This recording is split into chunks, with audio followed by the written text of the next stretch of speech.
사무엘하 14장.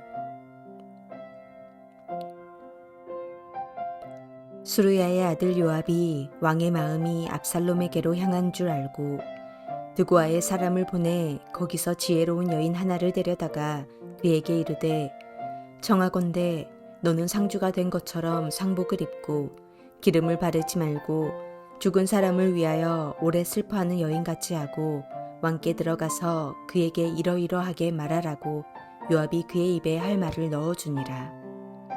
드고아 여인이 왕께 아를 때에 얼굴을 땅에 대고 엎드려 이르되, 왕이여 도우소서 하니, 왕이 그에게 이르되 무슨 일이냐 하니라.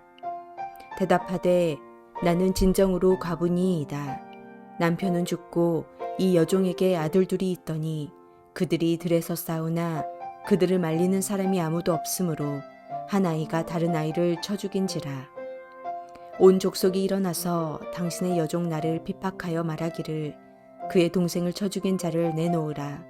우리가 그의 동생 죽인 죄를 갚아 그를 죽여 상속자 될 것까지 끊겠노라 하오니, 그러한즉 그들이 내게 남아있는 숯불을 꺼서 내 남편의 이름과 씨를 세상에 남겨두지 아니하겠나이다 하니, 왕이 여인에게 이르되 내 집으로 가라. 내가 너를 위하여 명령을 내리리라 하는지라.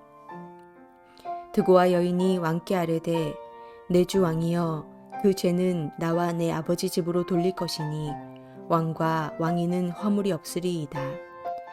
왕이 이르되, 누구든지 내게 말하는 자를 내게로 데려오라. 그가 다시는 너를 건드리지도 못하리라 하니라. 여인이 이르되, 청하건대 왕은 왕의 하나님 여호와를 기억하사 원수 갚는 자가 더 죽이지 못하게 하옵소서. 내 아들을 죽일까 두렵나이다 하니, 왕이 이르되, 여호와께서 살아계심을 두고 맹세하노니 내 아들의 머리카락 하나도 땅에 떨어지지 아니하리라 하니라.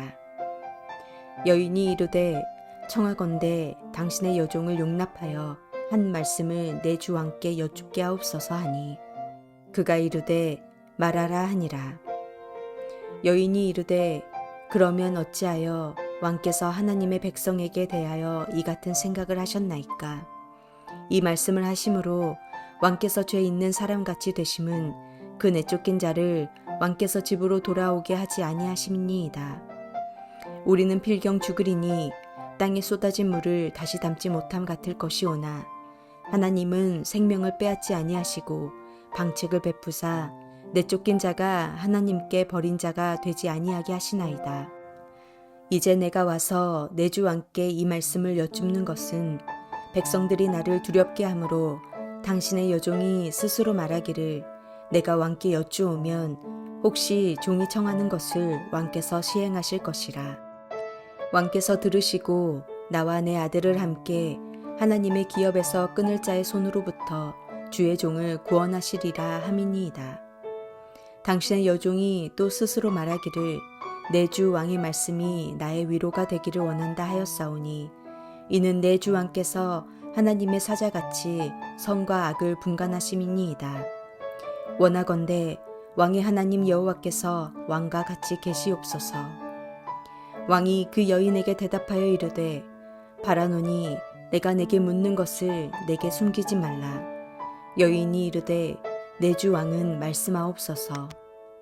왕이 이르되, 이 모든 일에 요압이 너와 함께 하였느냐 하니, 여인이 대답하여 이르되, 내 주 왕의 살아계심을 두고 맹세하옵나니 내 주 왕의 말씀을 좌로나 우로나 옮길 자가 없으리이다. 왕의 종 요압이 내게 명령하였고 그가 이 모든 말을 왕의 여종의 입에 넣어 주었사오니, 이는 왕의 종 요압이 이 일의 형편을 바꾸려 하여 이렇게 함이니이다. 내 주 왕의 지혜는 하나님의 사자의 지혜와 같아서 땅에 있는 일을 다 아시나이다 하니라. 왕이 요압에게 이르되, 내가 이 일을 허락하였으니 가서 청년 압살롬을 데려오라 하니라. 요압이 땅에 엎드려 절하고 왕을 위하여 복을 빌고, 요압이 이르되, 내 주 왕이여, 종의 구함을 왕이 허락하시니 종이 왕 앞에서 은혜를 입은 줄을 오늘 아시나이다 하고, 요압이 일어나 그술로 가서 압살롬을 데리고 예루살렘으로 오니, 왕이 이르되 그를 그의 집으로 물러가게 하여 내 얼굴을 볼 수 없게 하라 하매 압살롬이 자기 집으로 돌아가고 왕의 얼굴을 보지 못하니라. 온 이스라엘 가운데서 압살롬 같이 아름다움으로 크게 칭찬받는 자가 없었으니 그는 발바닥부터 정수리까지 흠이 없음이라. 그의 머리털이 무거움으로 연말마다 깎았으며 그의 머리털을 깎을 때에 그것을 달아본즉 그의 머리털이 왕의 저울로 200세겔이었더라. 압살롬이 아들 셋과 딸 하나를 낳았는데 딸의 이름은 다말이라. 그는 얼굴이 아름다운 여자더라. 압살롬이 이태 동안 예루살렘에 있으되 왕의 얼굴을 보지 못하였으므로 압살롬이 요압을 왕께 보내려 하여 압살롬이 요압에게 사람을 보내 부르되 그에게 오지 아니하고 또다시 그에게 보내되 오지 아니하는지라. 압살롬이 자기의 종들에게 이르되 보라, 요압의 밭이 내 밭 근처에 있고 거기 보리가 있으니 가서 불을 지르라 하니라. 압살롬의 종들이 그 밭에 불을 질렀더니 요압이 일어나 압살롬의 집으로 가서 그에게 이르되 어찌하여 내 종들이 내 밭에 불을 질렀느냐 하니 압살롬이 요압에게 대답하되 내가 일찍이 사람을 내게 보내 너를 이리로 오라고 청한 것은 내가 너를 왕께 보내 아뢰게 하기를 어찌하여 내가 구술에서 돌아오게 되었나이까. 이때까지 거기에 있는 것이 내게 나았으리이다 하려 함이로라. 이제는 내가 나로 하여금 왕의 얼굴을 볼 수 있게 하라. 내가 만일 죄가 있으면 왕이 나를 죽이시는 것이 옳으니라 하는지라.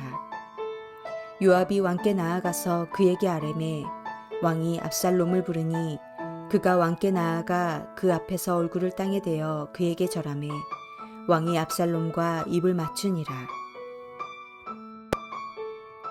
암논이 다말에게 몹쓸 짓을 했을 때도 압살롬이 암논을 살해할 때도 다윗은 아무 일도 하지 않았습니다.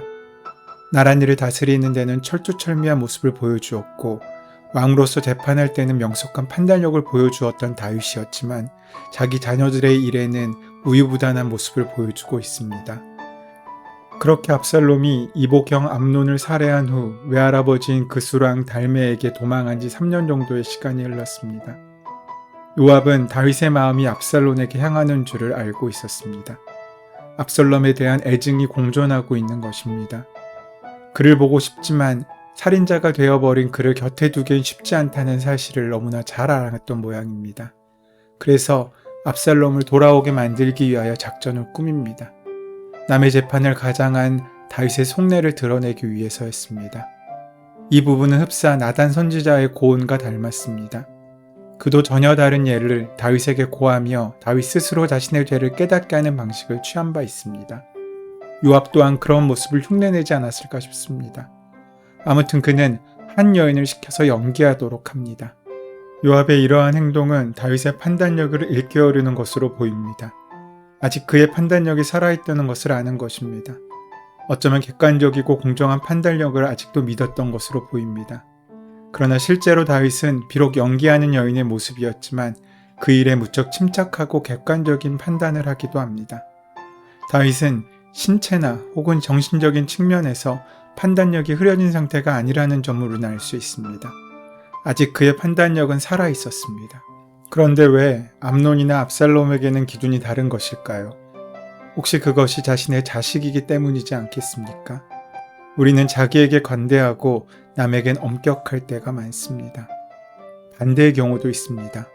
남에게는 관대하고 나에게는 엄격한 모습을 보일 때도 있습니다. 남에게는 무한의 사랑을 주면서 나나 나의 자녀에게는 냉철한 기운을 세우는 때도 있습니다. 특별히 크리스찬들을 보면 그런 부분이 많습니다. 남에게는 늘 좋은 말, 좋은 행동을 합니다. 그런데 정작 자신에게 혹은 자신의 가정과 가족들에겐 늘 냉정합니다. 교회 안에서는 인자하기 그지없는 어른인데 집에선 늘 차갑고 냉정한 아버지의 모습으로 있는 분들도 있습니다. 결론적으로 이것은 사랑이 아닙니다. 그저 착한 사랑 컴플렉스일 뿐입니다. 왜냐하면 하나님은 우리의 판단 기준이 바뀌는 것을 원치 않으시기 때문입니다. 모든 것의 기준을 우리는 캐논이라고 합니다. 캐논은 결코 변하지 않는 것입니다. 그 사람이 선하건 악하건 내 자식이건 남의 자식이건 상관없이 같은 기준으로 하나님께서 원하시는 일을 하는 것입니다. 하나님은 믿는 사람이건 믿지 않는 사람이건 그의 판단에 일정하십니다. 모든 생명을 다 똑같이 여기시는 것입니다. 요압이 세운 계획은 그렇습니다. 드고아에 있는 한 슬기로운 여인을 데려와 해야 할 말과 행동을 가르쳐 줍니다. 요압의 각본과 연출에 따라 드고아 여인이 다윗에게 옵니다. 드고아 여인은 오랜 시간 동안 애도하였던 모습으로 상복을 입고 다윗에게 왔습니다. 자신은 오래전 남편을 잃은 참 과부이고 두 아들이 있는데 어느 날 아무도 없는 들에서 형제가 싸우다가 형이 동생을 쳐서 죽게 되었다는 말입니다. 그 사실을 알게 된 가까운 친족들이 찾아와서 동생을 죽인 형을 내놓으라고 합니다. 그에 제대로 갚아주겠다는 것입니다. 7절은 그녀가 찾아온 친족들의 의도도 좋지 않음을 보여줍니다. 사자라는 말을 대를 이을 아들, 곧 상속자를 의미합니다. 그들은 이 가족의 기업을 이을 마지막 상속자를 죽여서 가문의 이름을 지워버리겠다고 말하고 있는 것입니다. 이때 어머니의 심정이 어떻겠습니까? 동생을 죽인 형이 믿고 원망스럽지만 동시에 기업을 잇고 가족의 생계를 책임져야 할 유일한 아들을 죽게 내버려 둘 수도 없지 않습니까? 요압은 다윗의 심정을 이렇게 본 것입니다.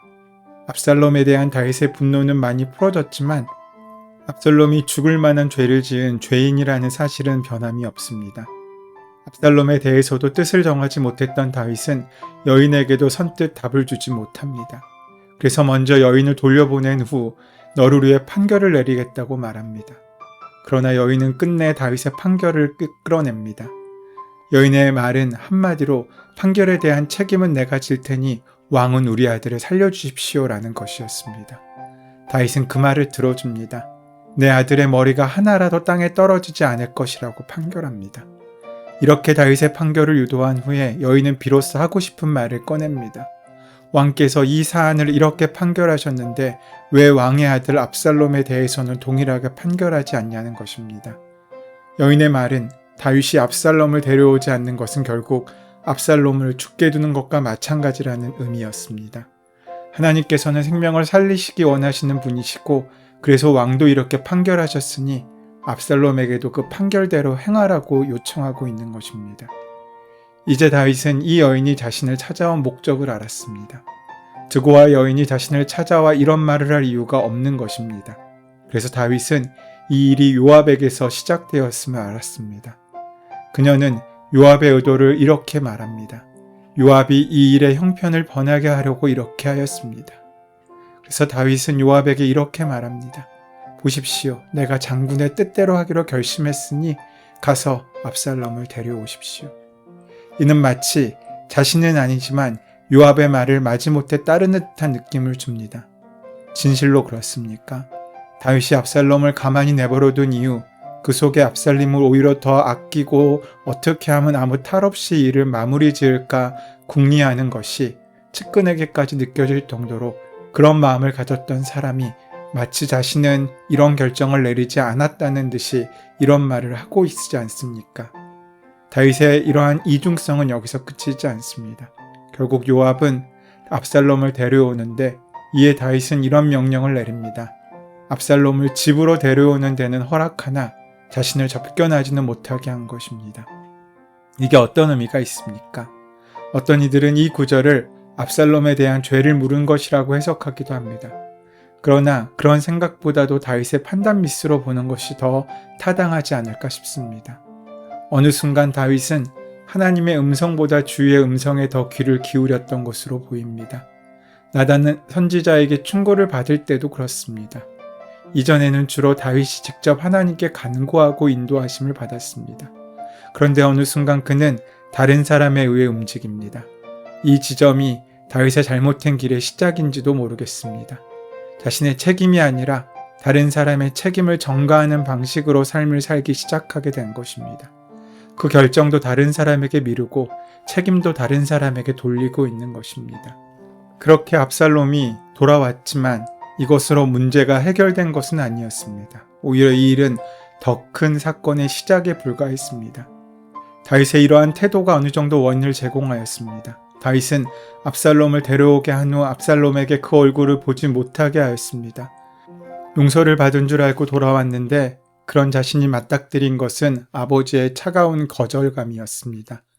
우여곡절 끝에 다윗과 압살롬은 화해하는 듯 보였지만 그것은 다분히 형식적인 화해의 모습에 불과했다는 것입니다. 다윗은 압살롬을 불렀고 두 사람은 입을 맞춤으로 화해했지만 이것이 과연 진정한 화해였겠습니까? 뒤이어 나오는 이야기들을 통해서 우리는 그렇지 않다는 사실을 확인하게 됩니다. 요압과 두고와 여인은 나단 선지자와 비슷한 화법을 사용하여 말했지만 그들의 모든 말은 간교한 속이는 말일 뿐이었습니다. 그리고 이스라엘 왕인 다윗은 고의적인 살인을 저지른 압살롬을 율법에 따라 처리하지 않고 사적인 감정에 이끌려 처리하고 있습니다. 그것은 오히려 더 큰 화를 불러일으키는 결과로 이어집니다. 오늘 우리가 바라봐야 할 것이 무엇입니까? 당장 내 눈에 옳아 보이고 좋아 보이는 길이 아니라 하나님께서 원하시는 때로는 아프고 힘든 그 길을 걸을 수 있는 그 순종의 마음이 바로 참된 믿음의 모습일 것입니다. 그 믿음으로 하루를 시작하시는 저와 여러분 되시기를 소원하고 축원합니다. 은혜의 주님, 그리스도인과 비슷해 보이고 닮아 보이는 것이 아니라 참된 그리스도인으로서의 삶을 살 수 있도록 인도하여 주시옵소서. 예수 그리스도의 이름으로 기도드립니다. 아멘. 이제 오늘 우리에게 허락하신 말씀이 나에게 주시는 말씀으로 만나지기 위하여 함께 깊이 묵상하시고 기도하시는 시간 가지도록 하겠습니다. 함께 기도합니다.